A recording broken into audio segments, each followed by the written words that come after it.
Сегодня у нас будет очень необычная прогулка по Токио, потому что сопровождать меня будет господин Шимицу Ясухику. Это консул Японии, который работает на Сахалине, в Южно-Сахалинске. Сейчас праздники, у него отпуск, он приехал к себе домой и любезно согласился показать мне рыбный рынок и показать мне классную баню и рассказать про Японию.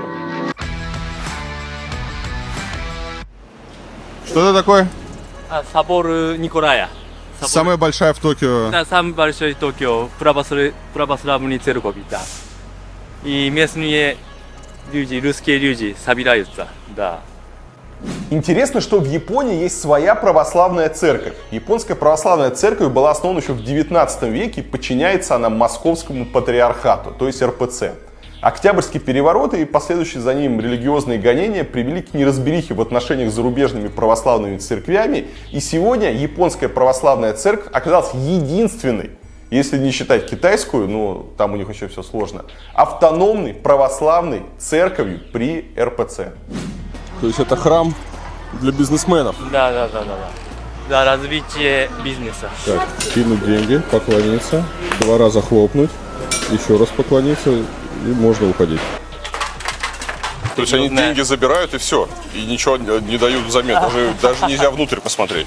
Но внутри как отдельно делается, оплата. А как часто японцы в храм ходят? Но в новогодние дни. Почти но все. А, Или новогодние все. новогодние дни. Или в каком-то моменте. А сейчас почему столько народу? А сейчас почему столько народу? Может быть, в новая эра, период. Да. Вот человек не бросил в свое время денег в храм, теперь стоит здесь под дождем и машет руками. А бросил бы, сейчас был бы директором. Правильно? Правильно. Ну вот. Потому что пожадничал в свое время. Я госчиновник, так что. А вам нельзя бросать деньги? А то вдруг дела хорошо пойдут. Да.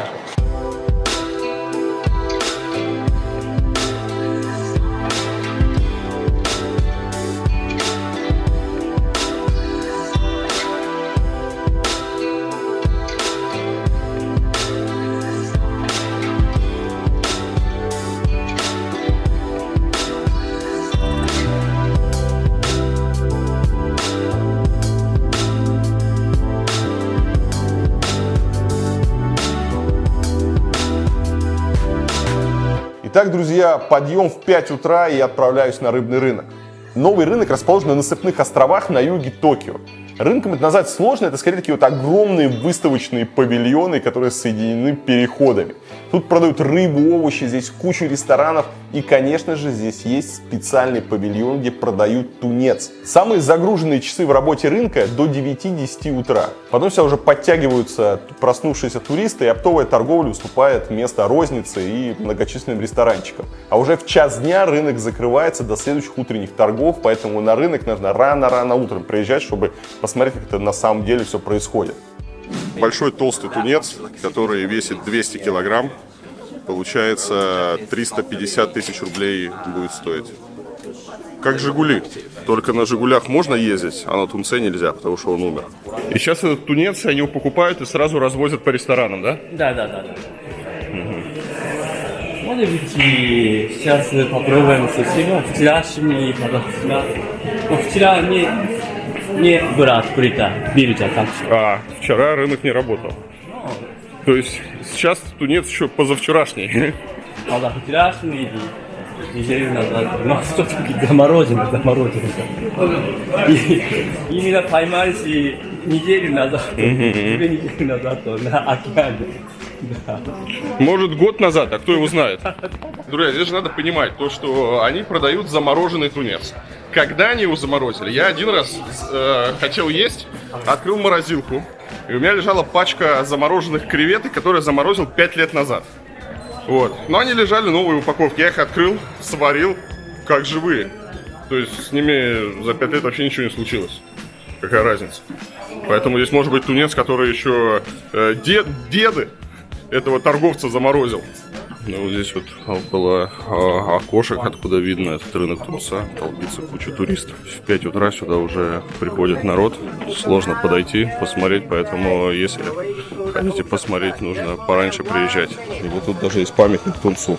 Это вот и поймали в 86 году. Один из самых больших тунцов, которые продали на Цукиджи рынке. 500 килограмм, 496 килограмм. То есть 2 метра 88 сантиметров в длину. Так, мы прошли на рынок, можно сказать, случайно, мы заблудились. Друзья, правило пришлось нарушить только ради вас, чтобы вы посмотрели, как этот рынок выглядит снизу. Вообще сюда заходить нельзя, никогда так не делайте. Крабики 4400, а вот за 3500 такие вот очаровательные крабики. Камбала 1800, а вот тоже крабы 2500. О, а вот 7000. Это как камчатский. Камчатский краб. Да, да. 7000 за килограмм. Это килограмм. Гигантские кальмары. Офигеть. То есть это кальмар, для себя вот моя рука. Это гигантский кальмар. А вот угри. Они живые. Мы попали на разделку тунца. Но это дешевый тунец, он не очень жирный. Да. Не мраморный. Вот явно человек на Порше приехал за дорогим тунцом. Сразу видно, богатый человек. Вот здесь на таких вот машинках народ разъезжает. О, рассыпали картошку. Ну все. У них переднее колесо вращается в любые стороны. Поэтому она очень маневренная как раз для вот этих вот узких рядов. Рынок крутой. Понятно, почему здесь не пускают туристов. Потому что если сейчас здесь все начнут шастать, то нельзя будет ничего купить. Все будут ходить, сфотографировать и мешаться. Вот, поэтому здесь только покупатели. Но никто не мешает вам притвориться покупателем. И может быть даже что-то купить. Так, мне кажется, нам надо уходить. Уходить, да? Пока нас в полицию не забрали. Но Япония как В Японии не заберут в полицию? но заберут, но сразу Отпустят. не так сильно. Страховано наказывается. Вот что хорошо, что мы в Японии, вот в России бы уже охранник с дубиной бы тебе подошел бы и ударил бы тебя по спине. И отвел бы в полицию. А в Японии все вежливые. Поэтому даже если ты делаешь что-то не то, никто тебя не наругает. Правильно? Японцы вежливые. Опаньки! И только в самом конце мы узнали, что здесь нельзя фотографировать. Оказывается, было нельзя фотографировать. Но мы не знали. Если бы мы знали, мы бы, конечно, не фотографировали. Потому что правило есть правило. Слушай, потрясающе. Вот видите как? Смотрите, мы с вами нарушили правила и увидели много интересного. О чем это говорит? Что нужно нарушать правила. Ага, вот. А здесь вот уже эти ресторанчики, которые открываются вот в 5 утра. В 5 утра они открываются. И вот уже с 5 утра народ ест суши. Японцы удивительные люди. Как можно в 5 утра есть суши? Я не знаю. Вот он, японский завтрак. Японцы едят суши на завтрак? Нет? Как нет? На бирже, на рынке. А, на рынке едят. Да. Едем, но обычно на завтраке едем. Я первый раз в жизни ем суши на завтрак. Первый раз в жизни. При этом не просто суши, а очень дорогие суши. Настоящий зверь. Раньше, в принципе, только японцы едят тунцы, тунец. Сейчас много народа, у нас, особенно китайцы, едят, любят.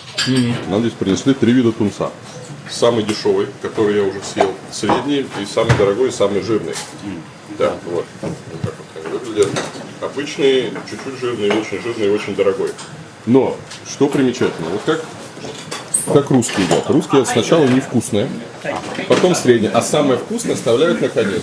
В Японии наоборот. А японцы едят, сначала съедают все самое вкусное, потом среднее, а невкусное уже потом как останется. У нас, как у России, сначала тебе приносят хлеба, риса, чтобы ты наелся, а потом уже под конец начинают нести что-то вкусное. А в Японии сначала тебе в ресторане все приносят вкусное, А когда приносят уже рис, значит тебе пора уходить, потому что рис дают в конце трапезы. Чтобы ты, если вдруг не наелся, чтобы мог добрать рисом. количество функционала уменьшается. Да, это проблема, серьезно. То есть китайцы весь ваш тунец выловили? Да. Вот так вот. То есть китайцы не только плохо себя ведут, чавкают, мусорят. Я видел, японцы же делали одно время даже специальные инструкции, как нужно себя вести в приличном обществе. Вот, для китайцев. Потому что китайцы себя очень плохо ведут. Цукидзи – это самый современный рыбный рынок в мире. Идеальная чистота, никакого запаха, все вообще по высшему разряду. Я нигде такой красоты не видел. И обязательно посмотрите на это своими глазами. Тут и рыба, морепродукты на любой вкус. И продается еще, по-моему, все. И гигантские кальмары, и японские речные угри, крабы вообще невероятных размеров. Впечатление, ты будто попадаешь в такой хороший океанариум, где выставлены просто все возможные обитатели моря. А еще на крыше обязательно сад. Посмотрите, как там все это дело устроили. Обратите внимание, кстати, видите, у них парковка устроена. Тут грузовики, и между ними скутеры. А велосипеды народ, по-моему, не совсем легально в кустах прячет около забора.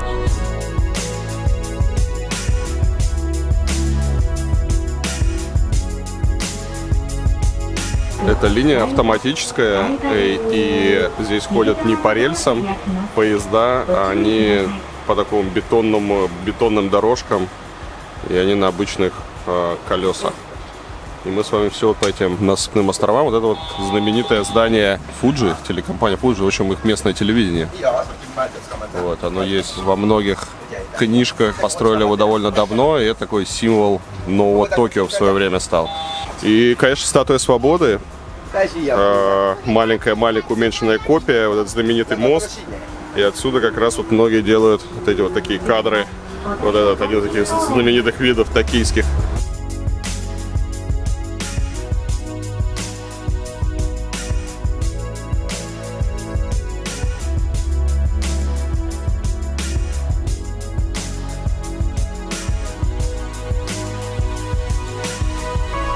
Такой вот, да, детский садик.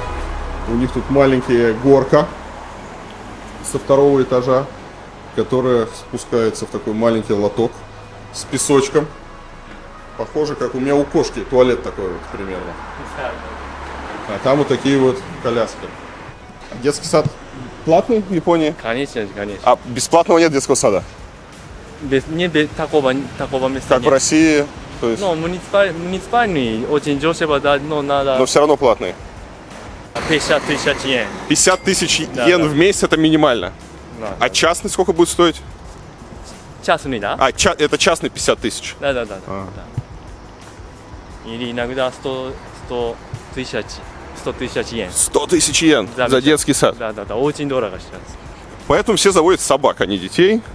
И есть эти магазины, где коляски Да. для собак, одежда для собак. Да, так что рождаемость Собака- снижается. Собаки, да. Места не хватает. То. Да. Это, кстати, большая проблема, потому что Япония стареющая нация, очень много пожилых, и непонятно, кто их будет кормить, потому что собаки, которых заводят, они не платят налоги. Плюс детей, дети вырастают и начинают платить налоги. Собаки, они не вырастают, точнее, они вырастают, но не платят налоги. Так, а здесь у нас огромная велопарковка с почасовой оплатой. Час стоит у нас 100 йен. Так, а это... Ну, до 2 часа бесплатно. А, первые 2 часа бесплатно. Мы пришли в бане, и здесь сразу табличка, что нельзя с татуировками. Если мы увидим у вас татуировки, вас попросят выйти и деньги не вернут за билет. Поэтому с татуировками нельзя. Почему с татуировками нельзя? Это означает, что в Японии якудза, мафия. Якудза, честно говоря, ненавидят. Не любят. И вот здесь начинается милая очередь. Нужно разуться. Мы идем в баню. Что делаем? Складываем ботинки. Здесь разделение. Женщин больше, мужчин меньше. И сейчас дадут модненькую одежду, в которой мы потом будем щеголять. Выдали одежду. И теперь идем в мужское отделение. Нельзя, еще раз нельзя с татуировками и нельзя дальше снимать. В общем, все переоделись в такие вот костюмчики. И здесь Куча развлечений. Народ ест, пьет, отдыхает. Потрясающе. Все такие нарядные. Я тоже нарядный. В общем, вначале все переодеваются в такие вот платья, оставляют свои вещи в ящиках. И далее попадают в такую общую зону. Здесь вот мужчины и женщины, они воссоединяются. И тут можно есть, играть. В общем, всячески тратить деньги. Да, здесь такие, видите, всякие кафе. Дурацкие игры с шариками. И все едят. Татами, да? Татами-рум, да, татами. Да. Комната татами. И сюда можно прийти на сколько угодно времени, да? На целый день? Да, целый день. Ну, там как-то до 2 утра. А, до 2 часов ночи. Да. Здесь можно выпить пивасик, пиво, Да, постоянно. пиво, Сидеть постоянно. саке. То есть плаваешь и пьешь. Да, очень уютно. А потом здесь же можно и спать лечь, пока тебя не растолкают. А, спать, возможно, будет. Вот такое здесь веселье. Так, а здесь мы уже приходим в ванной. Ага, здесь опять мальчики направо, девочки налево. Закончилась баня. Ну, как баня? Конечно, до нашей бани им далеко, но это обычно как в Корее, как в Китае, когда такие теплые бассейны, говорят, там какие-то натуральные источники, и ты лежишь в этих теплых ваннах, отмокаешь. Есть такая сауна с телевизором. В общем, просто разные бассейны. Вот. И все. Много европейцев, говорят, всем нравится.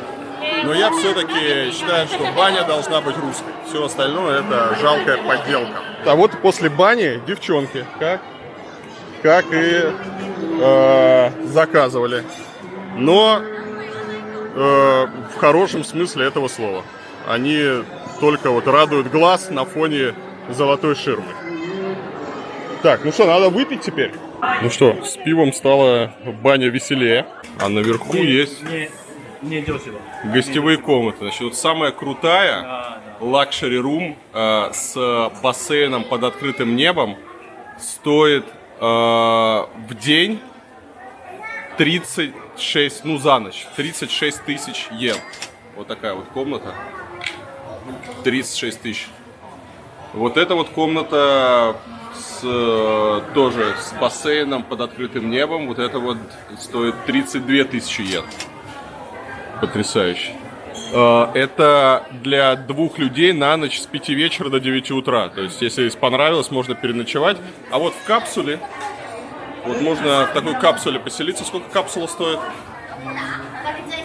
3 800. Ну, 4 тысячи почти, да. За 4 тысячи можно поселиться в капсуле. Хотел вопрос задать. Вы же живете в России сейчас, ну, большую часть времени. Да. Чем Россия лучше, чем Япония? Чем Россия, да? Так что... Что у нас лучше? Вообще, как в Токио, но уютность и удобство есть, но народа много, так что, честно говоря, То есть устают.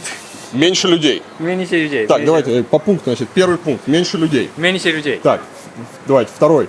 Второй, как морские продукты, очень дешевые. Дешево. Да, О, на дешево. Украине. Так, Да.